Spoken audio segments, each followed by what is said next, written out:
కీర్తనల గ్రంథం 139వ కీర్తన. కీర్తనల గ్రంథం 139వ కీర్తన మొదటి వచనాన్ని ఈరోజు మనం ధ్యానం చేద్దాం. చదువు. యెహోవా, నీవు నన్ను పరిశోధించి తెలుసుకొని ఉన్నావు. నేను కూర్చుండటం, నేను లేవటం నీకు తెలియదు. నాకు తలంపులు పుట్టక మునిపే నీవు నా మనసు గ్రహించుచున్నావు. చాలు. ఈ చదవబడ్డ కీర్తన భాగంలో నేనేం చెప్పాలనుకున్నానంటే, మన దేవుడు పరిశోధించు దేవుడు అని చెప్తాను. యెహోవా, నీవు నన్ను పరిశోధించి తెలుసుకొని ఉన్నావు. కీర్తనాకారుడు అంటాడు, నీవు నన్ను పరిశోధించేవు నాయన, పరిశీలించేవయ్యా, పరీక్షించేవయ్యా. ప్రతి మనిషి జీవితంలో ఈ మెట్టు రావాల్సిందే. ప్రతి మనిషిని దేవుడు పరిశీలిస్తాడు, పరీక్షిస్తాడు. ఇలాగా ఆయన పరిశీలించి పరీక్షించినప్పుడు ఆయన పరిశీలనలోనూ ఆయన పరీక్షలో ఎవరైతే నిలబడతారో వారు ధన్యులు. దేవునికి స్తోత్రం. భక్తుడైన దావీదు గొర్రెల కాపరిగా ఉన్నప్పటి నుండి ప్రభు దావీదు గారిని ఎదుర్కొన్నాడు. ఆయన గొర్రెల కాపరిగా ఉన్నప్పుడు దేవుడు చూశాడు, ఆయన రాజుగా ఉన్నప్పుడు కూడా దేవుడు చూశాడు. ఆయన ప్రతి పరిస్థితిని ప్రభు చూస్తానే ఉన్నాడు. ప్రతి అడుగుని దేవుడు చూస్తానే ఉన్నాడు. మానవ జీవితంలో పరిశీలన లేకపోతే, దేవుడు పరిశీలన చేయకపోతే ఆ మనిషి జీవితంలో ఆశీర్వాదాలు రావు. కనుక దేవుడు పరిశీలన చేస్తాడు. ఆయన పరిశీలన చేసినప్పుడు ఆ పరిశీలనలో మనం నిలబడి ఉండాలి. ఆయన పరీక్షించినప్పుడు ఆ పరీక్షలో మనం నిలబడి ఉండాలి. అప్పుడే దీవెన. ఏం పరిశీలన చేస్తాడు? యెహోవా, నీవు నన్ను పరిశీలన చేసితివి. ఏం పరిశీలన చేశాడు ఆయన? దావీదు గారిని ఏం పరిశీలన చేశారు? కీర్తన గ్రంథంలోనే అదే 139వ కీర్తనలో 23వ వచనం. దేవా, నీవు నన్ను పరిశోధించి నా హృదయమును తెలుసుకొంటివి. నన్ను పరీక్షించి నా ఆలోచనలు తెలుసుకొంటివి. నీకు ఆయాసకరమైన మార్గము నా యందు ఉన్నదేమో చూడుము. నిత్య మార్గమున నన్ను నడిపింపుము. దేవా, నన్ను పరిశోధించి నా హృదయమును తెలుసుకున్నావయ్యా. దేవుడు దేన్ని పరిశోధిస్తాడు మనిషి జీవితంలోనంటే హృదయాన్ని చూస్తాడు. ఏం చూస్తాడు? హృదయాన్ని చూస్తాడు. మనిషి ఏమన్నా పై రూపాన్ని చూస్తాడు, దేవుడు ఏమన్నా హృదయాన్ని చూస్తాడు. దేవుడు స్కాన్ చేస్తాడు మనిషిని. ఆయన స్కాన్ చేసినప్పుడు ఆయన స్కానింగ్ లో మనం అర్థమైపోతాం. స్కాన్ చేసినప్పుడు 6 నెలల తర్వాత బాబో పాపో డాక్టర్లకు అర్థమైపోయింది, స్కానింగ్ లో తెలిసిపోయింది. ప్రభు ఏం చేస్తున్నాడంటే మన హృదయాల్ని స్కాన్ చేస్తున్నాడు, మన హృదయాల్ని పరిశీలన చేస్తున్నాడు. నా హృదయం ఎలా ఉన్నదో నీకు తెలుసు కదయ్యా అంటాడు. మనిషి తెలుసుకోలేడు ఎవరి హృదయంలో ఏముందో, మనుషులకు అర్థం కాదు. సమూయేలు న్యాయాధిపతిగా ఉన్నాడు, సమూయేలు ప్రవక్తగా ఉన్నాడు. సమూయేలు ప్రవక్త, దేవుని ఆత్మ కలిగిన వాడు, న్యాయాధిపతి.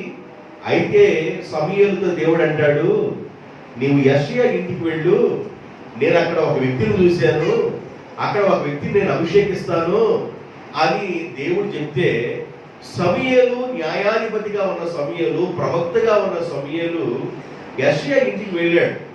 యెషయా ఇంటికి వెళితే యెషయికి ఉన్న కుమారుల్లో పెద్ద కుమారుడు వస్తే ఆయన ఎత్తుని, ఆయన లావుని, ఆయన అందాన్ని చూసి ప్రభు ఎంత అందగాడు కోరుకున్నాడో ఆయన అనుకుంటున్నాడు మనసులో. సమూయేలు అనుకుంటుంటే దేవుడు అన్నాడు, మనుషుడు పై రూపాన్నే చూస్తాడు, మనుషుడు పై రూపాన్ని చూస్తాడు, దేవుడు ఆంతర్యాన్ని చూస్తాడు. దేవునికి స్తోత్రం. అంటే ప్రవక్తగా ఉన్న సమూయేలు కూడా, న్యాయాధిపతిగా ఉన్న సమూయేలు కూడా పై రూపాన్నే చూడగలిగాడు కానీ ఆంతర్యాన్ని చూడల.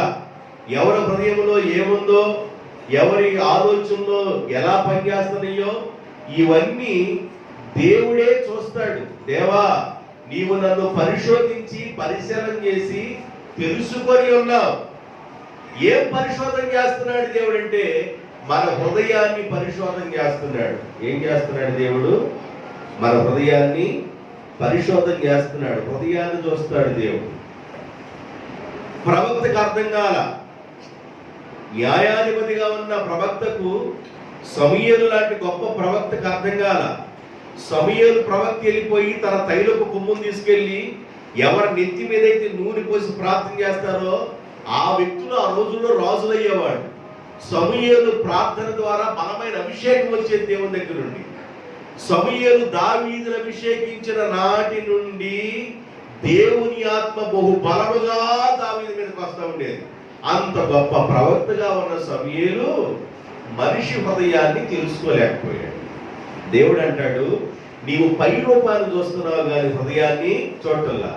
నేను లోపల హృదయంలో ఏం పని చేస్తుందో నేను అది చూసే దేవుడను అంటాడు. కాబట్టి ఇక్కడ మనం తెలుసుకోవాల్సిన విషయం ఏంటంటే దేవుడు మనల్ని పరిశోధించేవాడు, దేవుడు మనల్ని పరీక్షించేవాడు.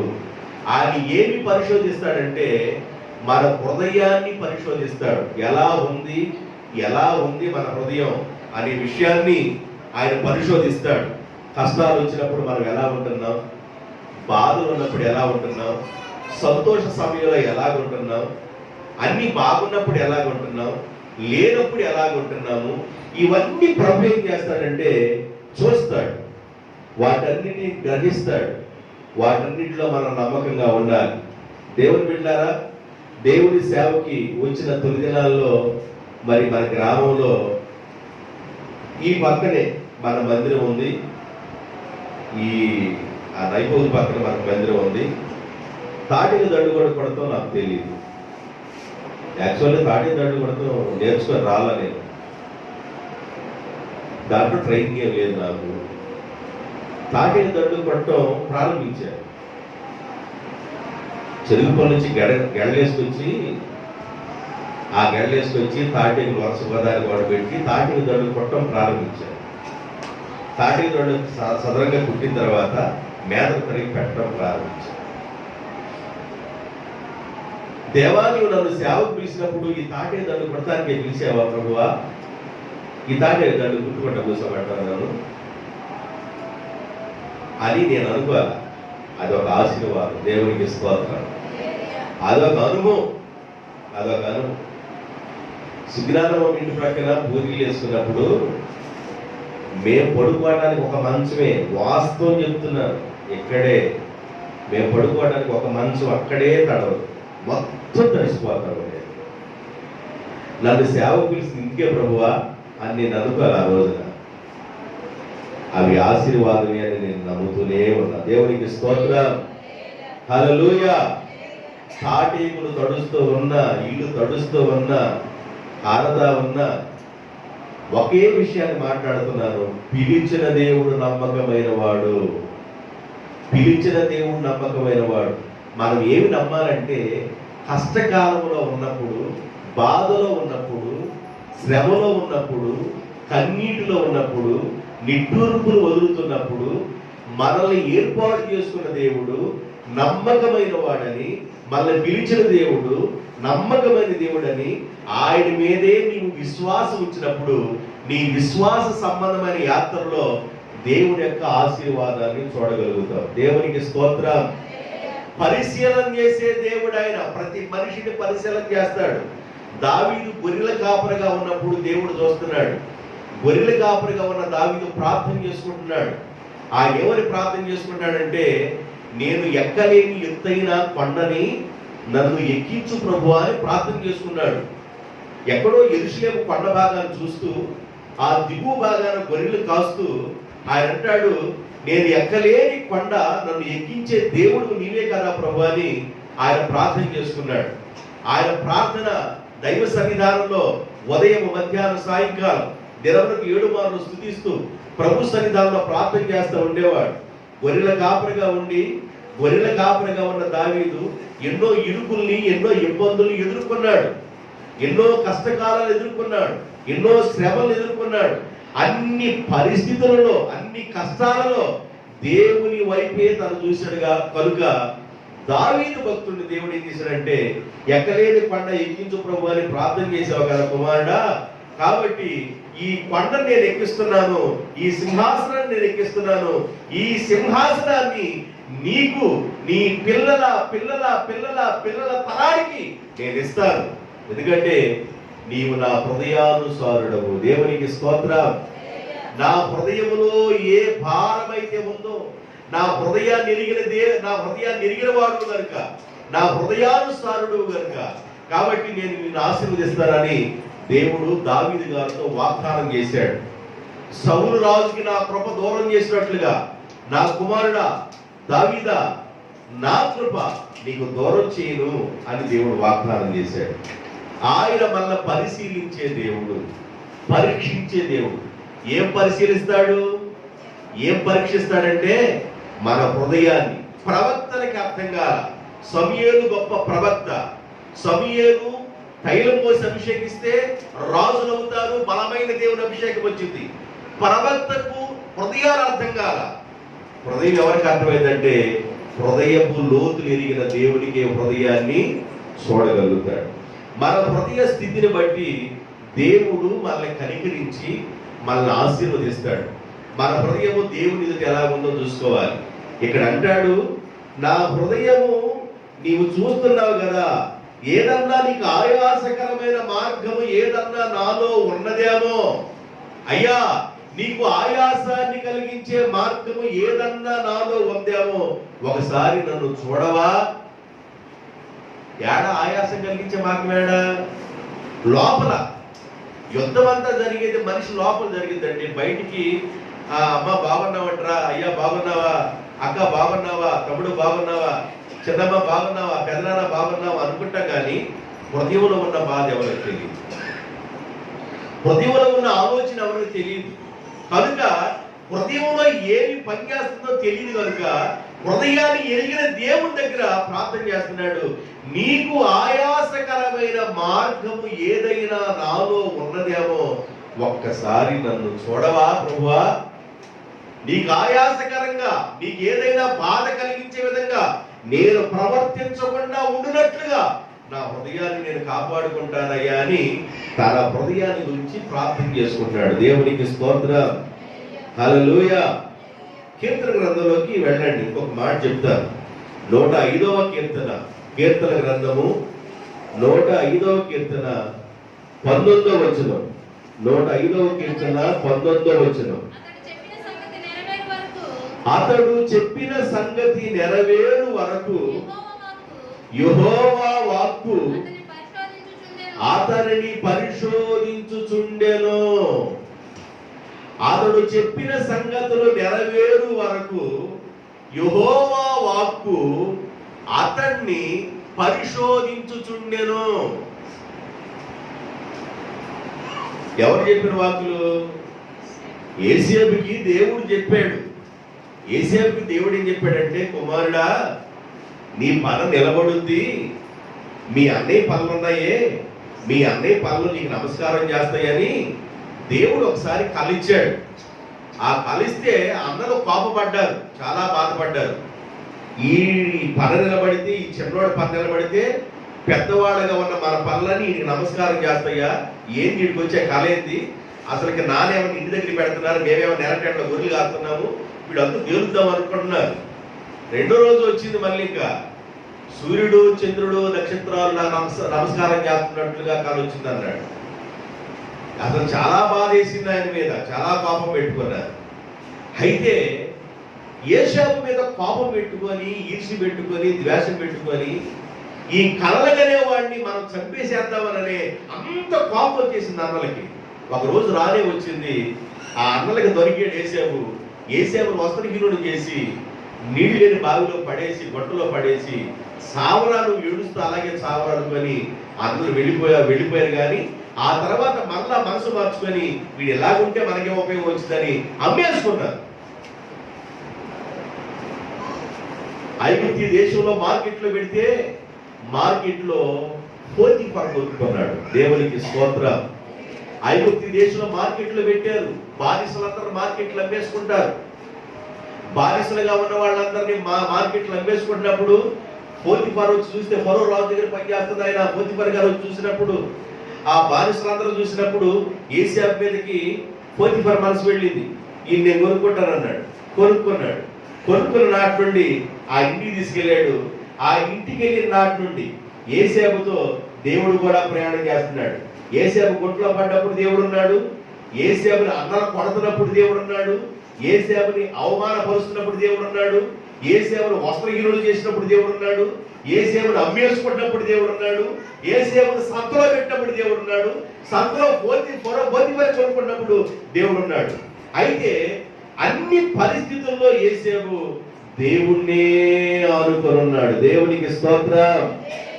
నన్ను గొంట్లో పడేస్తారా, నన్ను కొడతారా, వస్త్రహీనుడు చేస్తారా, అది చేస్తారా, ఇది చేస్తారా అని దేవుని వాగ్దానాన్ని మర్చిపోవాలా ఏశావు. దేవుని యొక్క కళని మర్చిపోవాలా ఏశావు. దేవుడు ఏదైనా ఒక విషయాన్ని మాట్లాడాడంటే ఆయన ప్రపంచ నిర్మాణకుడు, సృష్టికర్త. ఆయన సృష్టికర్త, యుగ యుగాలలో ఉండే దేవుడు ఆయన ప్రతి విషయాన్ని మనకి ఏమి కావాలో ఆయన ముందుగానే ఎదుగున్న దేవుడు. ఇజ్రాయెల్ ప్రజలు ఐగుప్తు దేశంలో 400 సంవత్సరాల బానిసలుగా ఉన్నప్పుడు 400 సంవత్సరాల బానిసలుగా ఉంటారని అబ్రహాంకి పీసు బీరకాయ కూడా లేకముందే చెప్పాడు దేవుడు. అబ్రహాంకు సంతానం పుట్టకముందే చెప్పాడు. అబ్రహాముకి ఇస్సాకు పుట్టాలి, ఇస్సాకు యాకోబు పుట్టాలి, యాకోబు 12 మంది పుట్టాలి, ఈ 12 మంది ఐగుప్తు దేశం వెళ్ళాలి, ఈ 12 మంది 6 లక్షల మంది కాల్బలం అవ్వాలా. అంత చరిత్రని అసలు పిల్లల పుట్టకముందే దేవుడు అబ్రహాం చెప్పేశాడు. దేవుడు ఎప్పుడు ఎక్కడ దాకా చెబుతాడంటే అసలు ఏమి స్టార్టింగ్ పాయింట్ ఏం మనకు లేనప్పుడు ఎండింగ్ లో కూడా ఏం జరగబోతుందో ప్రతి విషయాన్ని చెప్పగలిగిన దేవుడు. ఆయన పరిశోధించే దేవుడు, పరీక్షించు దేవుడు, పరిశీలన చేసే దేవుడు. అందువల్ల మనం ఆయనకు అప్పగించుకోవాలి. కష్టం వచ్చిందా, బాధ వచ్చిందా, ఇరుకు వచ్చిందా, ఇబ్బంది వచ్చిందా, నీవు దేవునికి అప్పగించుకొని ఆయన మీద ఆధారపడాలి. ఆయన ఏం చేస్తాడో నువ్వు చూడాలి. ఇన్ని కష్టాలు వచ్చినా ఏసేపు దేవుడిని వదిలిపెట్టలేదు. ఏసేపుతో పాటు దేవుడు కూడా పోతీఫర్ ఇంట్లోకి వెళ్ళాడు. పోతీఫర్కి ఏమర్థమైందంటే ఇతడు ఎవరో గాని ఈయన వచ్చిన దగ్గర నుండి నా ఇంటిలోనేమి, నా పొలములోనేమి అలా అంతటి మీద ఆశీర్వాదం కనబడుతుంది అన్నాడు. అంటే పిల్లొచ్చిన వేళ చెప్పండి, బిడ్డ వచ్చిన వేళ అంటే దాని అర్థం ఏంటి? బిడ్డ వచ్చిన వేళ, గుడ్డ వచ్చిన వేళ అంటే దాని అర్థం ఏంటంటే అంతే. ఆ బిడ్డ వచ్చిన వేళ ఎట్లాగుందంటే ఆ ఇల్లులో దీవులు వచ్చేసింది, ఆ ఇంట్లోకి ఆశీర్వాదం వచ్చేసింది. ఆశీర్వాదం వచ్చింది కానీ శోధన కూడా పక్కనే పొంచుంది. ఏసేపుకి ఆశీర్వాదం వచ్చింది కానీ శోధన పక్కనే పొంచుంది. శోధించబడ్డాడు కానీ శోధనలోనికి వెళ్ళాల. దేవునికి స్తోత్రం, హల్లెలూయా. శోధించబడ్డాడు కానీ శోధనలోనికి వెళ్ళాల. భయంకరంగా శోధించబడ్డాడు. పోతీఫర్ భార్య ఏసేపు విషయంలో భయంకరంగా శోధించింది. కానీ శోధించబడ్డాడు కానీ శోధనలోనికి వెళ్ళాల. శోధన నుండి పక్కకి వెళ్ళిన తర్వాత ఆమె మీదకి వచ్చిన శోధన మొత్తం ఈయన ద్వారా వచ్చిందని నేరం మోపినా కూడా, ఆయన తీసుకెళ్లి జైల్లో వేసినా కూడా అక్కడ కూడా దేవుడితోనే ఉన్నాడు. దేవునికి స్తోత్రం. యెహోవా మొర లాలించెను తన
ఆ జైల్లోకి వెళ్ళిపోయి ఆ జైల్లో బాధపడుతూ జైల్లోనే ఉన్నాడు. 13 సంవత్సరాలు బాధను అనుభవించాడు. ఎన్ని సంవత్సరాలు? 13 సంవత్సరాలు. 17వ సంవత్సరం వయసు దాకా ఇంట్లో ఉన్నాడు. 17వ సంవత్సరం వయసు దాకా ఇంట్లో అన్నదమ్ములతోనూ తండ్రితోనూ 17వ సంవత్సరం వయసు దాకా అన్నలతో గొర్రెలు కాస్తూ ఆయన కూడా ఉన్నాడు. 13 సంవత్సరాలు తండ్రికి దూరం అయిపోయాడు, అన్నలకు దూరం అయిపోయాడు. దూరం అయిపోయి ఏదన్నా మేలు పొందుతున్నాడంటే అక్కడ మేలు పొందల్లా, అక్కడ కూడా శ్రమలు పడుతున్నాడు, అక్కడ కూడా బాధలను వేస్తున్నాడు, అక్కడ కూడా కష్టాలను వేస్తున్నాడు. వస్త్రానికి నోచుకుంటాడు, వస్త్రాలు లేవు, చీకటి ప్రపంచంలో ఉన్నాడు, గుహలో జైల్లో ఉన్నాడు, బాధను అనుభవిస్తున్నాడు. 13 సంవత్సరాల బాధను అనుభవించాడు, 13 సంవత్సరాల కష్టాలను అనుభవించాడు. ఇన్ని కష్టాల్లో కూడా దేవుడికి నమ్మకంగానే ఉన్నాడు. దేవునికి స్తోత్రం. ఇన్ని కష్టాల్లో కూడా దేవునికి నమ్మకంగానే ఉన్నాడు. బైబిల్ ఏం చెబుతుందంటే, తాను చెప్పినది నెరవేరు వరకు, దేవుడు యేసేపుతో చెప్పినది నెరవేరు వరకు యెహోవా వాక్కు అతనిని పరిశోధించుచుండెను. ఎప్పుడు చెప్పింది నెరవేరే అంత వరకు యెహోవా వాక్కు ఆయన్ని పరిశోధిస్తుంది. ఎన్ని సంవత్సరాలు? 13 సంవత్సరాలు. దేవా, నా పని నిలబడింది, నీ పనులు నమస్కారం చేస్తుంది అని, మా అన్న పనులు నమస్కారం చేస్తుంది, కళ ఇచ్చేవు, అసలుకి ఇచ్చింది కళ నీవా దెయ్యమా? అసలు నువ్వా నువ్వు కాదా? నేను పవిత్రతను కాపాడుకుంటున్నాను కదా, నేను తప్పు మార్గంలో లేను కదా, నేను యథార్థంగానే ఉన్నాను కదా, పాపానికి దూరంగానే ఉన్నాను కదా, పాపం కోసం నేను పరిగెడతలేదు కదా, ఎంత యథార్థంగా బ్రతుకుతున్నా ఈ కష్టాలేంది? అసలు కలిచ్చింది నీవా నీవు కాదని అలాంటి అనుమానంలోకి వెళ్ళలేదు. కానీ నా దేవుడు వాగ్దానం చేశాడు, దాన్ని నెరవేరుస్తాడు. చప్పుడు కొట్టండి గట్టిగా. నా దేవుడు వాగ్దానం చేశాడు, దాన్ని నెరవేరుస్తాడు. వాగ్దానం చేసిన దేవుడు నమ్మదగిన వాడు, మాట ఇచ్చిన దేవుడు నెరవేర్చేవాడు, ఆయన తప్పనిసరిగా సహాయం చేసే దేవుడని 13 సంవత్సరాలు నిరీక్షణతో ఎదురు చూస్తున్నాడు. కష్టములో, కన్నీటిలో, బాధలో ఆయన ఎదురు చూస్తూనే ఉన్నాడు. దేవునికి స్తోత్రం. ఎవరు లేక ఒంటరినై అందరికీ నే దూరమై అనాథగా నిలిచాను, రావా యేసయ్యా, నీవు రావా యేసయ్యా, రావా యేసయ్యా,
నీవు రావా యేసయ్యా.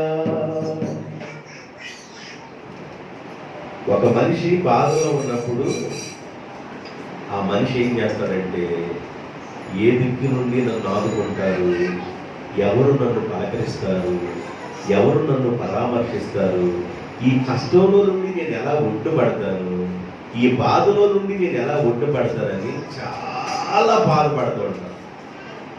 శోధన కాలం ఎలా ఉండిద్దంటే కుడితిలో పడ్డ ఎలికలా ఉంది. కుడితిలో పడ్డ ఎలికి బయటికి రాదు. అలా ఉండిద్ది శోధన కాలం, కష్టకాలం. బయటికి రావడానికి ప్రయత్నం చేసినా మళ్ళీ జారిపోతా ఉంటాయి. బయటికి రావడానికి ప్రయత్నం చేసినా మళ్ళీ జారిపోతా ఉంటాయి. ఆ ప్రయత్నంలో కూడా నీవు రావా యేసయ్యా, నీవు రావా యేసయ్యా, ఈ ప్రయత్నంలో, ఈ జారిపోతున్న ప్రయత్నంలో నేను బయటపడలేని పరిస్థితుల్లో, కష్టంలో నుండి, బాధలో నుండి బయటపడలేని పరిస్థితులు నేను ఉన్నాను, నీవు రావా ప్రభు అని నువ్వు దేవుడు కానీ ఆ పరీక్ష కాలంలో ఆనుకొని ఆధారపడి కానీ నువ్వు ఉన్నట్లయితే ఆయన నీ దగ్గరికి వస్తాడు. దేవునికి స్తోత్రం. హల్లెలూయా. ఆయన నీ దగ్గరికి వస్తాడు, పలకరించడానికి వస్తాడు, పరామర్శించడానికి వస్తాడు, కన్నీటి తుడవడానికి వస్తాడు. ఎవరిని మనం ఏడుస్తూ ఉంటే దేవుడు మౌనం ఉండడాడు, గుర్తుపెట్టాడు. నేను చాలా అనుభవాలు అనుభవించిన విషయాలు చెప్తున్నా. మనం ఏడుస్తూ ఉంటే, మనం కన్నీటిలో ఉంటే దేవుడు మౌనంగా ఉండడు, అలాగే మౌనంగా ఉండడానికి. నువ్వు అల్లాగా ఉంటే దేవుడు మౌనంగా ఉండడు. నీ పిల్లడు ఏడుస్తుంటే నువ్వు మౌనంగా ఉంటావా? నీ పిల్లడు ఏడుస్తూ ఉంటే నువ్వు మౌనంగా ఉండగలవా? నీ కుమార్తె ఏడుస్తుంటే నువ్వు మౌనంగా ఉండగలవా? ఎందుకు ఏడుస్తున్నావు? ఏ బాధ వచ్చింది నీకు? ఏ కష్టం వచ్చింది నీకు? అని ఒక తల్లిగా తండ్రిగా పరామర్శించవా నీవు?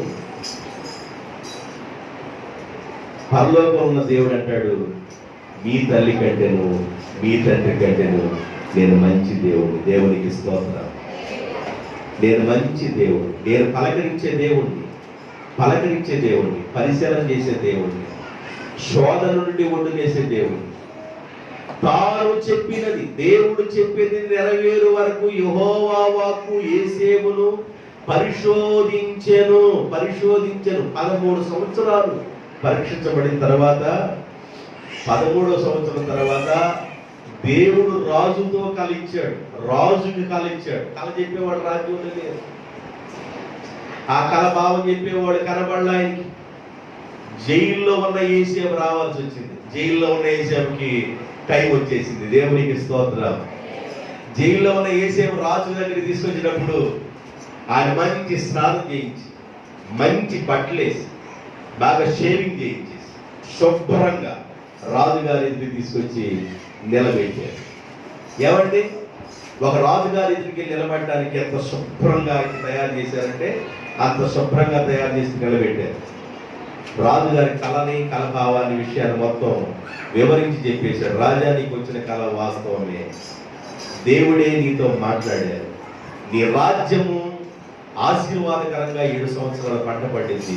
7 సంవత్సరాలు బహుగా కరువు రాబోతుంది. ఆ కరువులో నీ ప్రజలను రక్షించుకోవడానికి సర్వశక్తిమంతుడైన దేవుడు నిన్ను హెచ్చరిక చేశాడు రాజా అని చెప్పగలే. అయ్యా, ఈ సింహాసనం ఒకటే, ఈ సింహాసనం విషయంలో తప్ప నీవు అన్ని విషయాలను నువ్వు చూసుకోవాలని బాధ్యతల మొత్తాన్ని, బరువు బాధ్యతల మొత్తాన్ని యోసేపు నెత్తి మీద పెట్టి అంటాడు. ఐగుప్తు దేశానికి సర్టిఫికేట్ ఇచ్చాడు. ఏమనంటే, యోసేపు యొక్క అనుమతి లేకుండా ఈ రాజ్యములో ఎవరైనా కాలు గాని చేయి గాని ఎవరు చాపడానికి లేపడానికి అవకాశం లేదు. ఆయన అనుమతి లేకుండా ఎవరేం చేయకూడదు. అసలు దేవుడు ఎంతగా తన కార్యం చేశాడండి. దేవుడు ఎంతగా హెచ్చించాడు, ఎంతగా ఆశీర్వదించాడు. కాబట్టి దైవ కృప యోసేపు మీద బహు బలముగా రావడం ప్రారంభమైంది. దేవునికి స్తోత్రం. హల్లెలూయా. పరీక్షించే సమయంలో మనము నిలబడాలి. కష్టకాలంలో మనం నిలబడాలి. ఉపాధ్యాయుడు విద్యార్థిని ఏం చేస్తాడంటే, రే బాబు, ఈ ప్రశ్నకి ఆన్సర్ చెప్పంటాడు. ఈ తలగొప్పట్లేసి, నేను ఈయనకి ఒక్కడే కనబడతాను,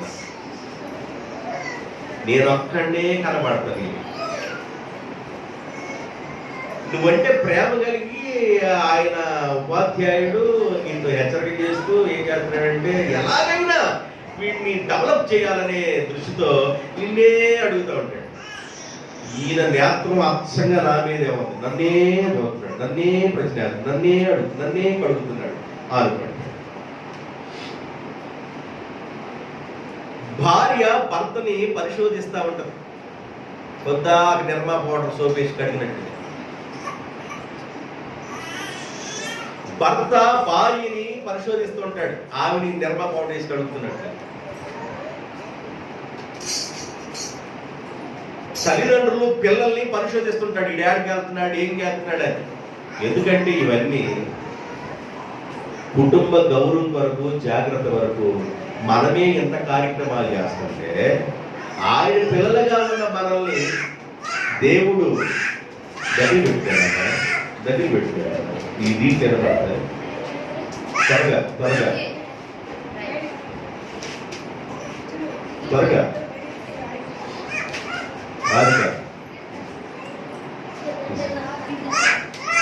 దీంట్లో వినపడతాయి. నేను కట్ చేయడానికి కూడా లేదు. నా కంప్యూటర్లో కటింగ్ చేసి అంత నాలెడ్జ్ ఇంకా రాలా.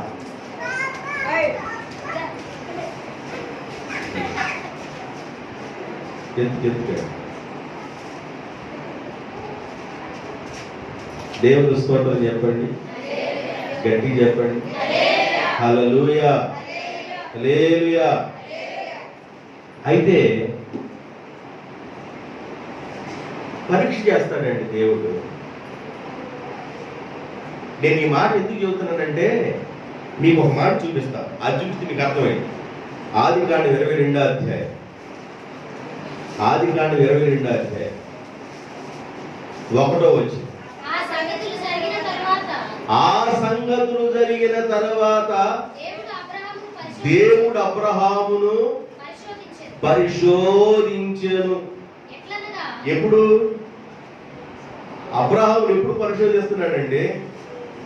అబ్రహాముకి 100వ సంవత్సరం వయసులో పిల్లలు పుడితే అబ్రహాముతో దేవుడు అంటాడు, నీకు ఒక్కగానొక కుమారుడు అన్నాడు కదా, ఆ కుమారుడు తీసుకొచ్చి మోరియా పర్వతం మీద నాకు బలి పెంచబోయా అని అన్నాడు. ఇప్పుడు ఇది పరిశోధన. అబ్రహాం ఏం చేస్తాడు? అబ్రహాం 100 సంవత్సరాల వయసు వచ్చినప్పుడు ఇంకా పరిశోధన చేస్తున్నాడు దేవుడు. 100 సంవత్సరాల వయసు వచ్చినా పరిశోధన చేస్తున్నాడు. అబ్రహాము వయసు 75 సంవత్సరాల వయసు ఉన్నప్పుడు వాళ్ళ నాన్నగారైన తేరాహు చనిపోయాడు.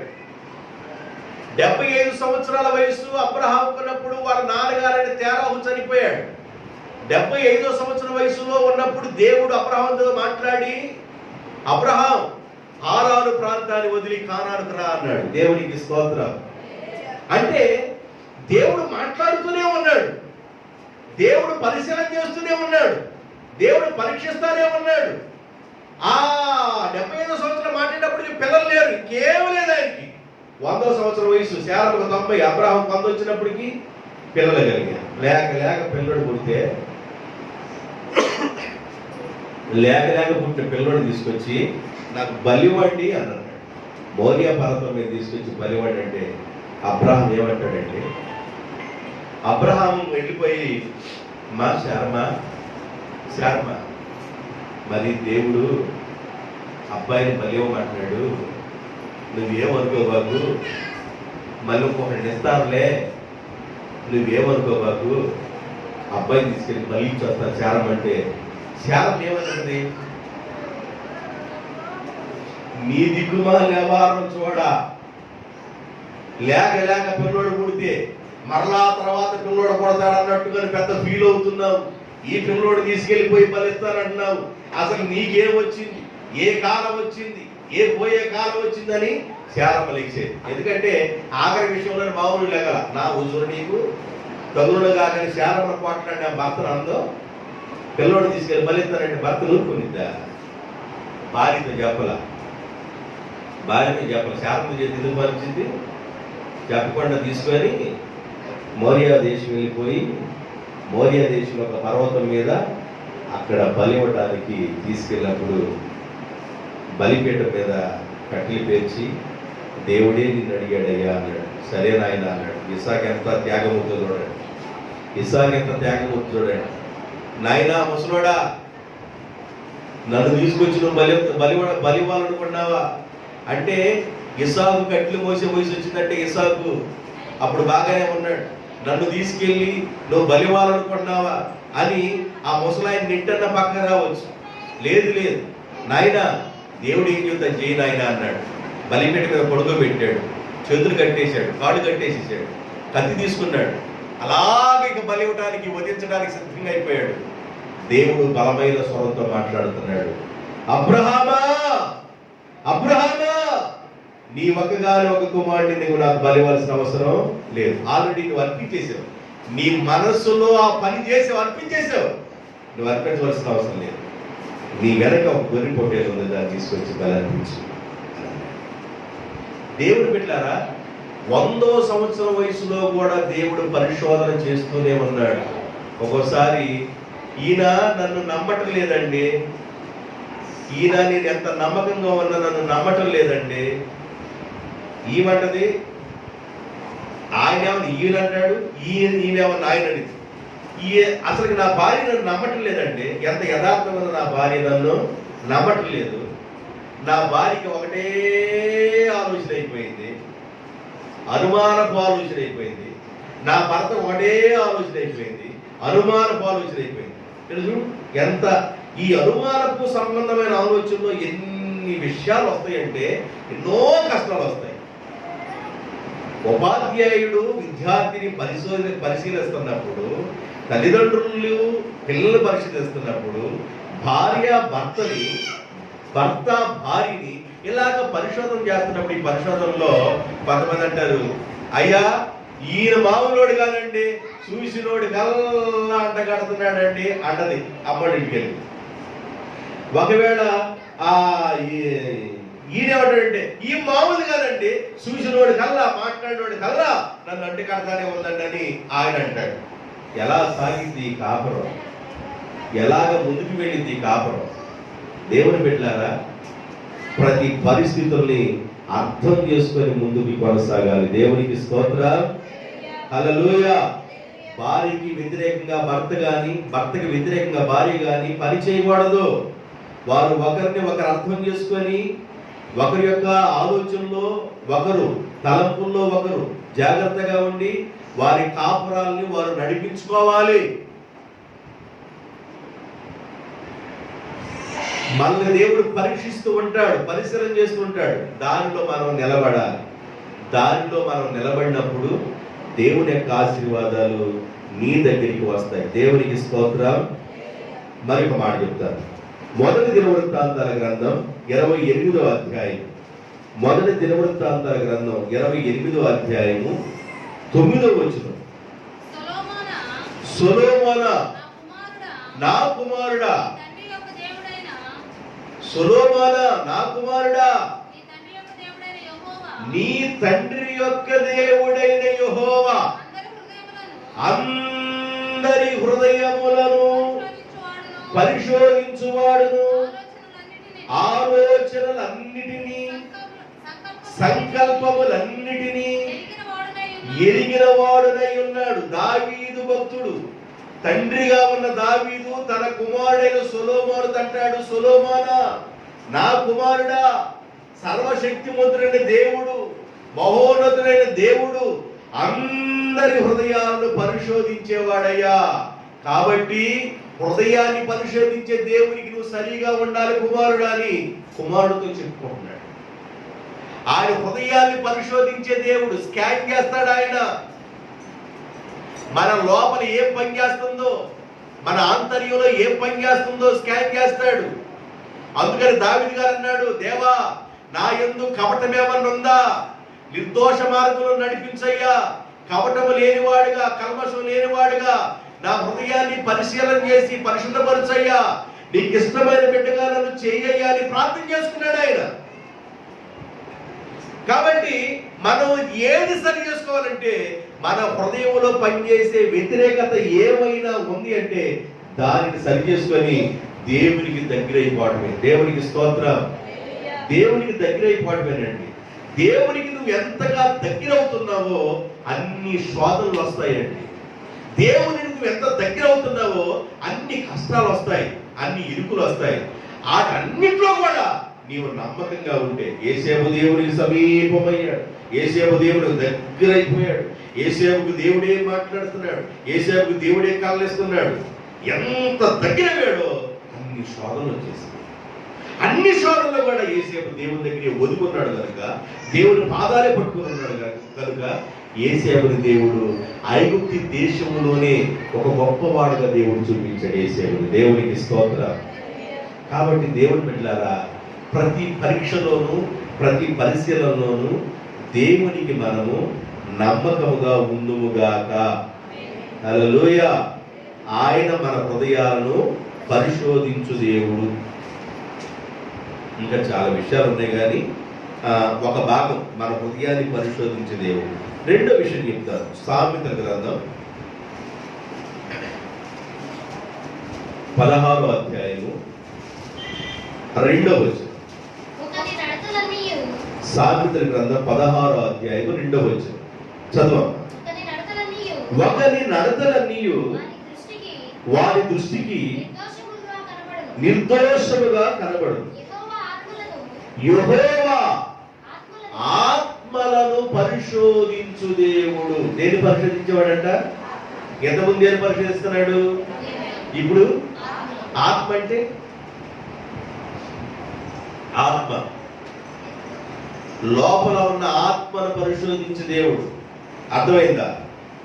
అబద్ధపు ఆత్మ పనిచేస్తుంది. ఒక్కొక్కళ్ళు అబద్ధపు ఆత్మ పనిచేస్తూ ఉంటారు, ఒక్కొక్కళ్ళు దురాత్మ పనిచేస్తూ ఉంటారు, ఒక్కొక్కళ్ళు మోసపురుష ఆత్మ పనిచేస్తూ ఉంటారు, ఒక్కొక్కళ్ళు గాఢనిద్ర ఆత్మ పనిచేస్తూ ఉంటుంది, ఒక్కొక్కళ్ళు తిండిపోత ఆత్మ పనిచేస్తూ ఉంటారు, ఒకళ్ళు అపవిత్రాత్మ పనిచేస్తుంది.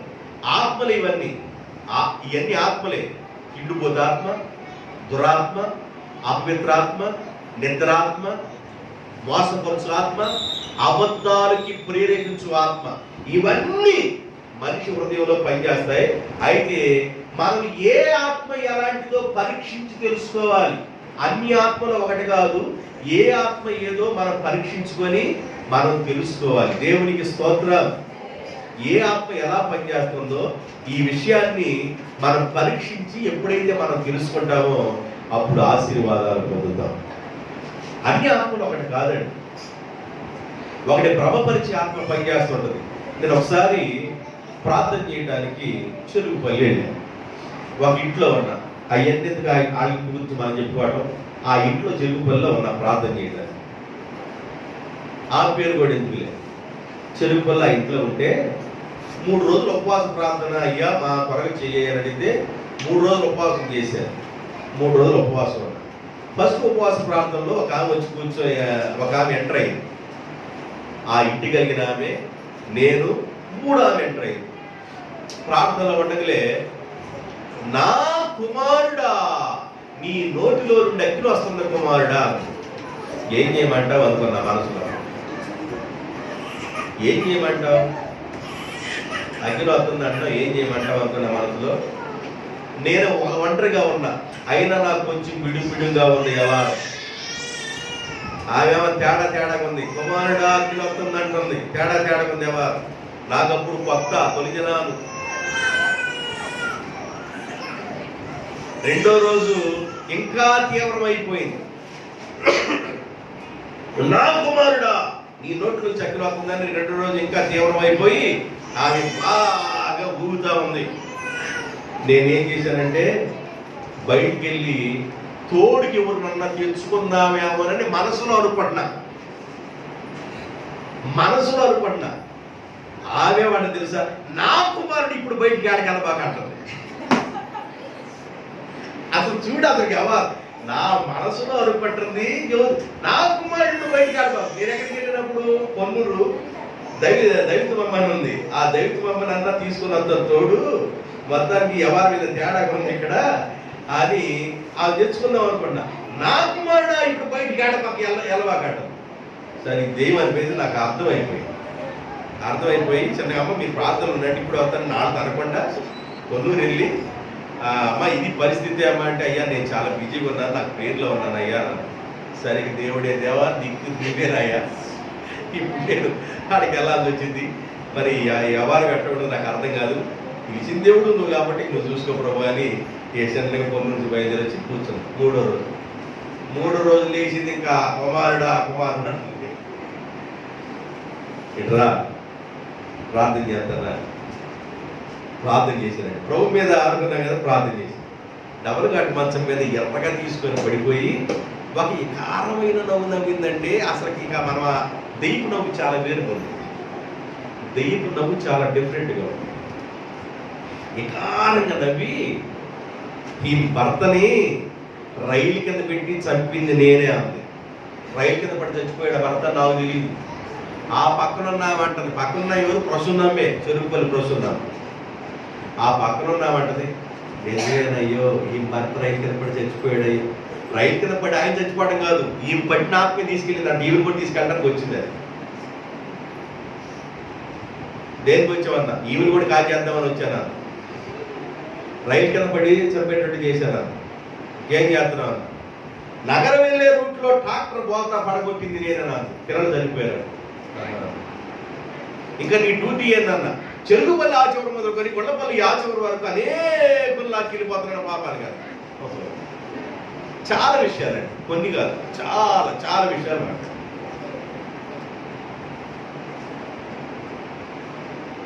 చెరుకుపల్లి మార్కయ్య గారి సేవని పాడు చేసింది నేనేనని చెప్పేసి మార్కు గారి సేవని పతనం చేశాను నేను. గొల్లపల్లిలో బొళ్ళు కొట్టుకొని వెళ్ళేవాళ్ళంట. నేను అసలు సేవకు రాకపోతున్న సేవ అంటే నాకు తెలియకుండా గొల్లపల్లిలో యోబు అనే ఒక వ్యక్తి ఉండేవాడంట. ఆయన ఎవరో తెలియదు. బొళ్ళు కట్టుకొని వెళ్ళేవాడంట ఆయన దగ్గరికి. యోబును కూడా ముంచింది నేనేనా? ఆమె చెబుతుంది, అయ్యా ఉన్నాడయ్యా గొల్లపల్లి ఇది వరకు, ఇప్పుడు మంగళగిరి ఉంటున్నాడయ్యా నన్ను చెబుతుంది.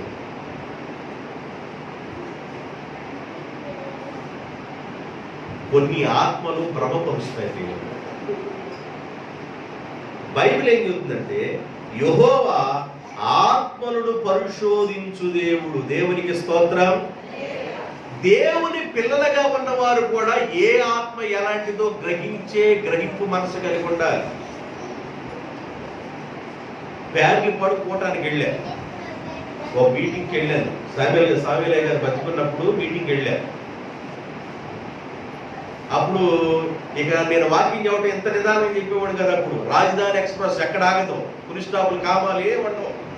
ఇక మౌతు తీసుకున్న కాడ నుంచి మామూలుగా ఏకరాశిగా మాట్లాడటమే, ధారాళంగా మాట్లాడటమే. ఎవడికి అర్థమైందో అర్థం కాలేదు, రకరకాల నుంచున్నానా, మౌతు దొరికిందా, ఇక అంతే సంగతం. ఇక అట్లా మాట్లాడుతుండేవాడు. అప్పుడు నగరంలో రాణిమ్మ అని ఒక ఆమెకు పట్టింది. నేను 40 రోజులు ఉపవాసంలో ఉన్నా ఇక్కడ, ఉంది ఇప్పుడు. ఆమెకి దెయ్యం బట్టి వెళ్ళటల్లా. నేను 40 రోజుల ఉపవాస ప్రార్థన నాకు ఎన్నికలో ఉన్నా. ఆడికెళ్ళాం. ఆడికెళ్తే ప్రార్థన చేయమంటే వరుసగా చేస్తా ఉన్నాను. చేస్తున్న తల్లికి ప్రార్థన చేస్తా ఉన్నా.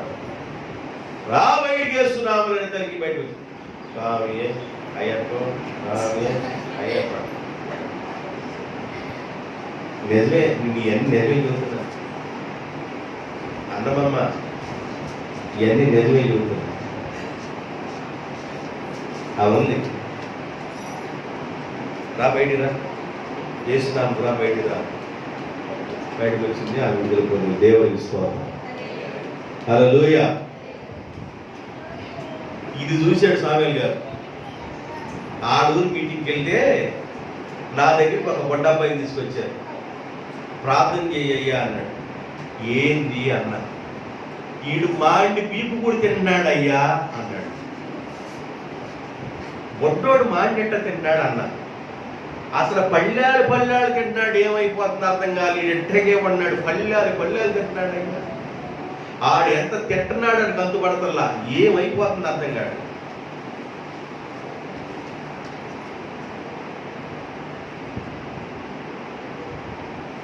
తాడేరుపాలు యోహాన్ గారు బోధ వైద్యం చేసినప్పుడంట దెయ్యాల కంట కొన్ని మరమరాలు వేసేవాడు, ఏదో జల్లేవాడు దెయ్యాలు.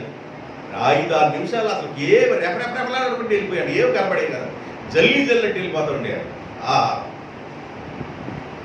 దెయ్యాలు కూడా అంతే తినేస్తాయండి మనుషుల్ని. దెయ్యాలు మనుషులు తింటాయి, మీకు తెలియదు, వాస్తవాన్ని చెబుతున్నది. అందుకని కొన్ని ఆత్మలు ఏం చేస్తాయంటే, అవి ఇండైరెక్ట్ స్పీచ్ అంటారు చూసావా, అది ఇండైరెక్ట్గా పనిచేస్తాడు, రహస్యంగా పనిచేస్తాడు. బయటపడవుతుంది, బయటపడ. ఎన్ని సంవత్సరాల నుంచి ఉన్నావు అంటే 18 సంవత్సరాల నుంచి ఉన్నాడు మంచిగా. నేను నీ దగ్గర దొరికా. ఎన్ని సంవత్సరాల నుంచి అంట? 18 సంవత్సరాల నుంచి వంగిపోయింది నాడు. నీ దగ్గర దొరికానయ్యా ప్రభువా. ఎన్ని సంవత్సరాల నుంచి ఉన్నావా? 38 సంవత్సరాల నుంచి ఉంటున్నా. యేసుప్రభు పుట్ట ముందు ఉన్నాడు సీనియర్ కోనేరు దగ్గర. యేసుప్రభు వయసు 30కి సేవకు వచ్చినాడు. ఈయన 30 సంవత్సరాలు సీనియర్ అన్నమాట. దేవుని శక్తి చేత మాత్రమే అద్భుతాలు జరుగుతాయి. దేవునికి స్తోత్రం. అర్థమైందా? కాబట్టి యెహోవా ఆత్మలను పరిశోధించు దేవుడు. చాలా ఆత్మలు ఉన్నాయి. దురాత్మలు, భ్రమపరచు ఆత్మలు, దయ్యపు ఆత్మలు, నిద్రపోతు ఆత్మలు, మరి అబద్ధపు ఆత్మ. ఒక యవనస్తుడైన ప్రవక్త వెళ్ళిపోయి అన్నాడు, అబ్బాయి ఎవరింటి దగ్గర భోజనం చేయబడరా నాయన, నువ్వు వెళ్ళిపోయి నువ్వు పని చూసుకున్నారా అంటే ఒక ముసలి ప్రవక్త ఎదురుపడ్డాడు. ముసలి ప్రవక్త ఎదురుపడి, నాయన దేవుడు నిన్న రాత్రి నాతో మాట్లాడాడయ్యా, మా ఇంటికి వచ్చి భోజనం తీసుకెళ్తూ రాయి అన్నాడు. దేవుడు నాకు చెప్పలేదు కదా ఎక్కడ భోజనం చేయొద్దని, దేవుడు నాకు చెప్పాడు. కాబట్టి నేను ఎక్కడ భోజనం చేయొద్దని ఆ యవనస్తుడు వెళ్ళిపోవాలి. కానీ ఆ మోసపరుచు ఆత్మ కలిగిన ముసలుడు ఏం చేశాడంటే, మా ఇంటికి వచ్చి భోజనం చేసి వెళ్ళినట్టుగా రాత్రి వేళ నాకు నీ గురించి చెప్పాడయ్యా, రాయిగా భోజనం చేసుకెళ్ళు అన్నాడు. దేవుడి ముసల ప్రవక్త చెప్పాడేమోనని గబగబా యవనస్తుడు వెళ్ళిపోయి ముసల ప్రవక్తలో భోజనం చేశాడు. భోజనం చేసి వెళ్ళబోయేటప్పుడు అన్నాడు, దేవుడి మాట నువ్వు వెళ్ళలేదు కాబట్టి నీ మార్గంలో నువ్వు చనిపోతావు అని చెప్పేసి. అబద్ధపు ఆత్మ. పనిచేస్తాయండి. ఏ ఆత్మ ఎలాగా ఉందో మనం పరీక్షించాలి. దేవునికి స్తోత్రం. కొన్ని సమయాల్లో పిల్లలు 10 నిమిషాలు బాగుంటారు, 11 నిమిషంలో రాబాయ్ మాటనరా మాటనరా మాటనరా ఆడికి అప్పుడు ఏదో పూనింది అంత అన్నాడు. 10 నిమిషాలు బాగుంటావు కదరా, ఇంతకుముందు 11 నిమిషం అయింది.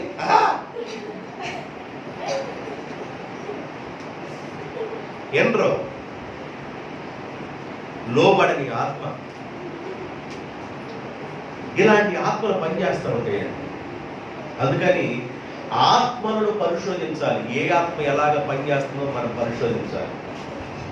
ఇది ఎప్పుడు తెలిసిందంటే ప్రార్థనలో ఉన్నప్పుడు మాత్రమే నీకు అర్థమైంది. దేవునికి స్తోత్రం. హల్లెలూయా. దానియేలు గారి ఇంట్లో నేను ఉన్నప్పుడు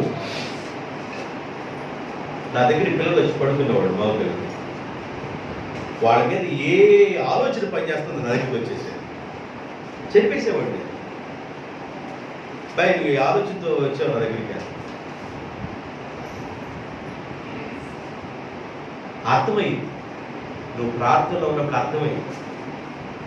దేవుడు అర్థమైనప్పుడు చేస్తాడు. బయట ఊరు విషయం చెప్పట్లా, మన ఊరు విషయమే నేను మాట్లాడుతున్నా. ఇక్కడ జరిగిన విషయాలే మాట్లాడతాను. కాబట్టి దేవుని బిడ్డలారా, ఆత్మలను పరీక్షించాలి. ఏ ఆత్మ ఎలాంటిదో, ఏ ఆత్మ ఎలా పనిచేస్తుందో మనం అర్థం చేసుకోవాలి. ఒకసారి పేతురు యేసుప్రభుతో అంటాడు, అది నీకు దూరమగునుగాక అన్నాడు. యేసుప్రభు ఏం చేశాడు? పేతురు వైపు చూసి, సాతానా నా వెనుకకు వెళ్ళన్నాడు. ఏం దూరం అవ్వాలంట? యేసుప్రభు పొందే శ్రమలు, ఆ కష్టాలు దూరం అయిపోవాలి. అసలు నీకు శ్రమ రావడం ఏంది నాయన, నీకు ఇంత కష్టం రావడం ఏందయ్యా, అది నీకు దూరమగునుగాక అన్నాడు. పేతురు కాదు అంది, పేతురు అనుకున్న సాతాను. అందుకని ఏం చేశాడంటే పేతురు వైపు చూసి, సాతానా నా వెనక్కి వెళ్ళిపో, నువ్వు పేతురు కొట్టుకొని పీడిస్తున్నావే, వెళ్ళిపో అన్నాడు. అంటే పేతురుకి ప్రేమతో మాట్లాడినట్టుంది. ప్రభువా నీకేంది నాయన శిక్ష, నీకే సిలువ మరణం అన్నట్టుగా మాట ఏమైనా ప్రేమతో ఉంది, కానీ వెనక నుండి వచ్చిన శబ్దం ఆ సాతాను శబ్దం అన్నమాట. యేసు ప్రభు శ్రమపరచబడి సిలువ వేయబడితేనే, ఆయన పునరుద్ధారుడైతేనే ఆ సాతాను కార్యాల మీద విజయం ఉంటుంది. మరణపు మునుని విరిచివేస్తాడు ఆయన. అది జరగకుండా ఉండడం కొరకు పేతురు అంటాడు, అది నీకు దూరమగునుగాక ప్రభువా అంటాడు. లూకాసు పేతురు మాట్లాడింది, నీ వెనక ఒకటి ఉంది, అది మాట్లాడింది, అది వెళ్ళిపోమని గద్దించారు అన్నాడు. దేవునికి స్తోత్రం. అర్థమైందా? ఒకసారి ప్రేమపూర్వకంగా చెప్పినట్లు ఉంటాయి, కానీ అవి మనల్ని రూటు తప్పించే విధంగా కొన్ని పనిచేస్తాయి. అందుకని సామెతల గ్రంథంలో జ్ఞాని సులభం అంటాడు, ఒకరి దృష్టికి ఒకరి మార్గము సరి అయినదిగా కనబడు, కానీ కొద్దిగా అది ఎక్కడ తీసుకెళ్ళను? నా పాతాళాన్ని తీసుకెళ్ళి. మనకి రైట్ వేలో ఉన్నట్టుగా ఉంటాం మనం. నేను స్ట్రైట్ గానే ఉన్నాను, రైట్ వేలో వెళుతున్నాను, నా రూట్ కరెక్ట్గా ఉంది అనుకుంటాం. అది మొదటి పాతాళాన్ని తీసుకెళ్ళింది, నరకానికి తీసుకెళ్ళింది. కనుక మనం ఎప్పటికప్పుడండి దేవుని యొక్క వాక్యం చేత కడగబడుతూ ఉండాలి. దేవుని సేవకుడితోనూ సంఘంతోనూ మనం ఎప్పుడు కనెక్షన్ కలిగి ఉండాలి. దైవజనుడు దేవుని యొక్క వాక్యాన్ని బోధిస్తున్నప్పుడు వాక్యంలో ఉన్న మాధుర్యాన్ని తీసుకోవాలి. ఎప్పుడు సంఘంతో సంబంధం కలిగి ఉండాలి. అప్పుడు ఆత్మలో నువ్వు బలాన్ని పొందుకుంటావు. రెండో విషయం ఏంటంటే ఆత్మలను పరిశోధించు దేవుడు. ఒకటేంది? హృదయాన్ని పరిశోధించు దేవుడు. రెండోది ఆత్మలను పరిశోధించు దేవుడు. మూడో విషయం చెప్పేసి నేను ముగించేస్తాను. న్యాయాధిపతుల గ్రంథం 3వ అధ్యాయము 4వ వచనం. న్యాయాధిపతుల గ్రంథం 3వ అధ్యాయం 4వ వచనం. ఇశ్రాయేలీయుల తరముల వారికి అనగా పూర్వము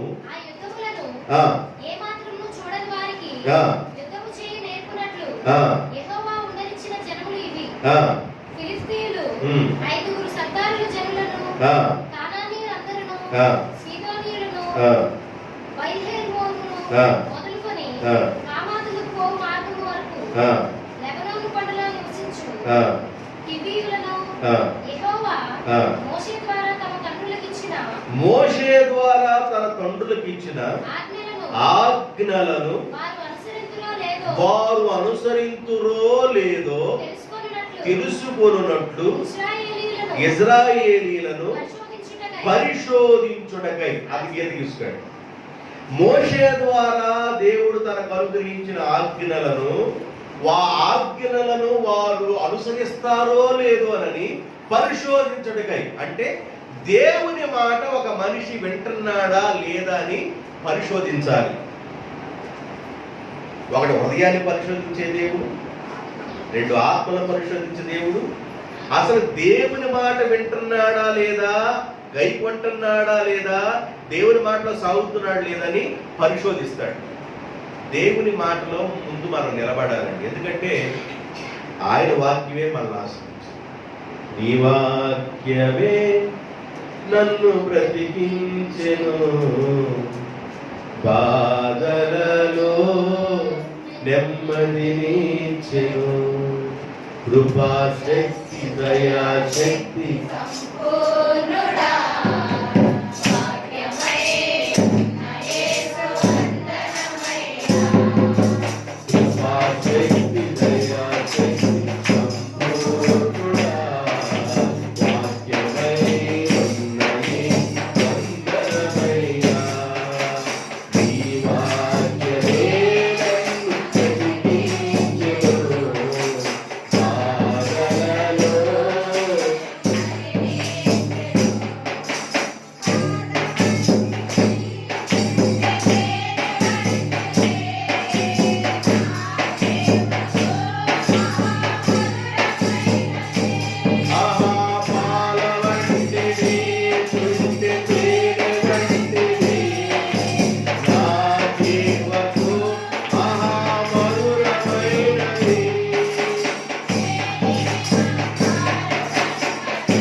యెహోవా వాక్యమును వారు గైకొంటున్నారో లేదో అని పరీక్షించే దేవుడు.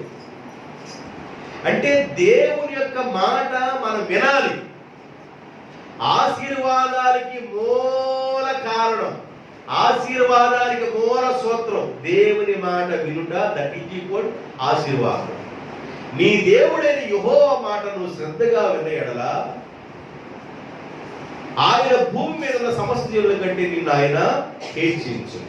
నీ పొలములోను నీ ఇంటిలోను, నీ పట్టణంలోకి వెళ్ళినా నువ్వు పొలంలోకి వెళ్ళినా, నీ గంపయు నీ పిండి పిసుకుతుంది, నీ దుక్కిటెద్దులు నీ గొర్రె లేకమాను, నీ పశువులు నీ పిల్లలు, నీ ధాన్యపు కొట్లు ఇవన్నీ దీవించబడునుగాక అన్నాడు. 28వ అధ్యాయం దివ్యవలసి కాదు, చదవలసిన అవసరం లేదు. అక్కడ ఆశీర్వాదాలు ఉన్నాయి. అంటే దేవుని మాట మనం వింటే చాలు. దేవుని మాట మనం వింటున్నామో లేదో అని పరీక్షిస్తాడు దేవుడు. దాన్ని వినాలి. విన్న మాటను బట్టి మనం నడవాలి. నేను లాస్ట్ మాట చెప్తున్నాను కదా, దాన్ని ముగించబోతున్నాను. ఇజ్రాయేల్ ప్రజలు ఐగుప్తు నుండి కానానికి చాలా సింపుల్ వేలో వెళ్ళొచ్చు. వాడు సింపుల్గా వెళ్ళొచ్చు. కానీ 40 సంవత్సరాలు పట్టింది వాడు వెళ్ళడానికి. ఎన్ని సంవత్సరాలు? ఐగుప్తు నుండి కానానికి వెళ్ళడానికి ఎన్ని సంవత్సరాలు? దేవుడు మామూలుగా చెప్పాల. వాడు పరీక్షిస్తున్నాడు. దేవుడు వాడు పరీక్షిస్తున్నాడు. అరణ్యంలో వాడు ఇసుకుంటున్నారు, సొనుక్కుంటున్నారు, దైవజనుడి మీద సొనుక్కుంటున్నారు, దేవుడి మీద సొనుక్కుంటున్నారు. అసలు మాకు సమాధులు లేవా అంటున్నారు. కీరకాయలు, బీరకాయలు, దొండకాయలేనా, దోసకాయలేనా అంటున్నారు. అది ఎవడు అరణ్యం ఎవడు పెడతారు? కీరకాయలు, బీరకాయలు, దొండకాయలు, దోసకాయలు ఎవడు పెడతారు? మాంసం కావాలంటున్నారు. అరణ్యంలో మాంసం మోసే తీసుకుని చెప్తాడా? ఏమంటే ఏమాత్రం మోసే ఇజ్రాయెల్ ప్రజలు నడిపిస్తానికి వెళ్తుంటే అరణ్యంలో మోసే మాంసం కావాలంటే తెరల్ చికెన్ సెంటర్ అంటాడు. తెరల్ చికెన్ సెంటర్లో కొట్టిస్తాడు మాంసాన్ని. మోసే మాంసం తీసుకొస్తాడు. 6 లక్షల మంది మాంసం పెడతాడండి. వీళ్ళు అడగటం కానీ మామూలు మనుషులు వీళ్ళ యొక్క పద్ధతులు బాగా పోయేదానికి 40 సంవత్సరాలు పరీక్షించాడండి దేవుడు. యాక్చువల్గా ఐగుప్తీయుడి కాలానికి వెళ్ళడానికి సంవత్సరాలు ఏం పట్టవు, సంవత్సరాలు పట్టవు. చాలా సింపుల్ వేలో 40 రోజుల లోపు వెళ్ళిపోతారు. 40 సంవత్సరాలు పట్టిందా అంటే శోధనలో బాధల్లో దేవుణ్ణి అనుకోవటం వాళ్ళు నేర్చుకోలేదు కనుక, ఆ దేవుణ్ణి అనుసరించడం నేర్చుకోలేదు కనుక బయలుదేరి వెళ్ళిపోయిన వాళ్ళందరూ నశించిపోతే అరణ్యంలో పుట్టిన గుంపు మాత్రం వెళ్ళారు. బయలుదేరిన వెళ్ళిన వాళ్ళు మాత్రం ఐగుప్తిలో నుండి 6 లక్షల మంది బయలుదేరి వెళ్ళారే, వాళ్ళలో ఇద్దరు మాత్రం వెళ్ళారంట. ఎవరో యెహోషువ, యెఫున్నె కుమారుడైన కాలేబు, నూను కుమారుడైన యోషువ. వీరిద్దరు తప్ప అరణ్యంలో కొత్త సరుకు వచ్చింది, కొత్తగా పుట్టిన పిల్లలు వాళ్ళు మాత్రం వెళ్ళారు. కానీ పాత వ్యక్తులందరూ ఏడగాడ పాట పాడు వెళ్ళిపాడు.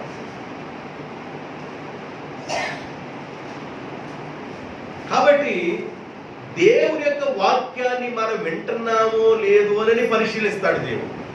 దేవుని యొక్క మాట మనం వినటం మనకి తీయగా. నేను 3 విషయాలు చెప్పాను. వాడు మన హృదయాన్ని పరీక్షిస్తాడు, మన ఆత్మను పరీక్షిస్తాడు. వాక్యము వింటున్నావా లేదా, గైకుంటున్నావా లేదా, దీన్ని కూడా దేవుడు వీటన్నింటిలో నమ్మకం ఉన్నట్లయితే ఒకటే గుర్తుపెట్టుకోండి.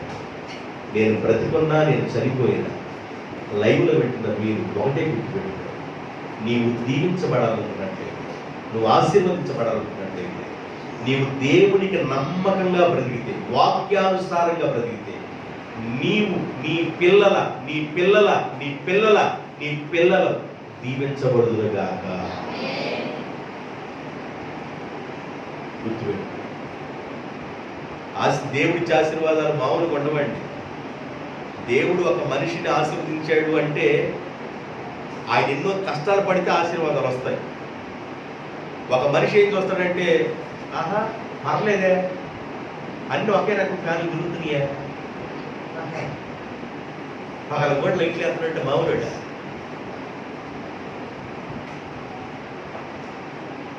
జనాలు అనుకోవచ్చు, ఎన్ని కష్టాలు పడితే ఒక రూపం వచ్చిందో జనాలకు అర్థం కాదండి. బైబిల్ చెబుతుంది, నీవు నీ పిల్లల దీవించబడాలంటే దేవునికి నమ్మకంగా ఉండు, ఆయన మాట విను, ఆయన మాటకు లోబడు. సదాకాలం దేవుని ఆశీర్వాదాలు మీ మీదను మీ కుటుంబాల మీదను ప్రవహించునుగాక. ఆమేన్.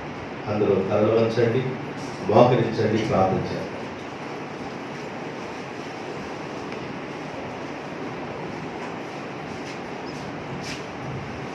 మోకరించండి, ప్రార్థన చేద్దాం. నోరు తెరవండి.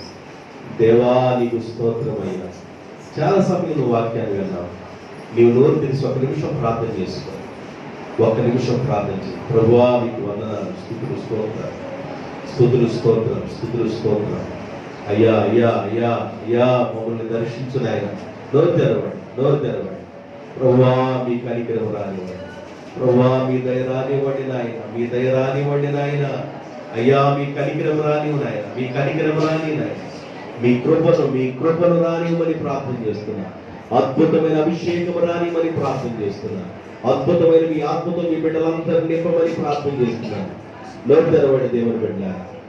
యేసయ్యా మీకు వందనాలు. పరలోకపు దేవా మీకు వందనాలు. పరిశుద్ధమైన దేవా మీకు వందనాలు. దేవా మీకు వందనాలు. సర్వశక్తిమంతుడైన తండ్రి మీకు స్తోత్రాలు. సర్వాధికారమైన ప్రభువా మీకు వందనాలు నాయన. మహోన్నతుడైన దేవా మీకు వందనాలు. అద్భుతాలు చేసే దేవా మీకు వందనాలు. మహత్కార్యాలు చేసే దేవా మీకు వందనాలు. సూచిక్రియలు చేసే దేవా మీకు వందనాలు చెల్లిస్తున్నాను. మీ ఆత్మను బట్టి వందనాలు నాయన. మీ వాక్కును బట్టి వందనాలు నాయన. దేవా మీరు ఇచ్చిన జీవపు ఓటను బట్టి వందనాలు చెల్లిస్తున్నాను. దేవా మీ బిడ్డలందరూ దీవించండి నాయన. వాక్యానుసారంగా పెంచండి నాయన. సంఘంలో మీ బిడ్డలు నాయన బలమైన మొక్కలుగా ఇవ్వనట్లుగా ప్రభు దయచేయండి నాయన. దేవా మేము ఒకరికొకరు ప్రార్థించుకుని నాయన ఓ సంఘంలో బలాన్ని పొందుకుని బిడ్డలుగా చేయమని ప్రార్థన చేస్తున్నాను నాయన. ఆశీర్వాదానికి వారసులు చేయమని ప్రార్థన చేస్తున్నాను. మీ ఆత్మ అనుభవం నడిపించమని ప్రార్థన చేస్తున్నాను నాయన. మీరు మమ్మల్ని పరీక్షించినప్పుడు పరిశోధించినప్పుడు నాయన ఓ నమ్మకంగా నాయన మీ పాదాలు కొట్టుకుని నాయన అయ్యా మేము కనిపెట్టుకుని బిడ్డలుగా చేయమని ప్రార్థన చేస్తున్నాను నాయన. దర్శించండి నాయన, బలపరచండి నాయన. బలపరచండి నాయన. అత్యధికమైన ఆశీర్వాదాలు విడుదల చేయమని ప్రార్థన చేస్తున్నా. మీ పిల్లల పిల్లల పిల్లల కుటుంబాలు దీవించబడునుగా. ఉన్నతమైన మేలులతో మీ బిడ్డలు నింపమని ఆశీర్వదిస్తూ యేసు నామములో ప్రార్థన చేయుచున్నాను తండ్రి. ఆమేన్.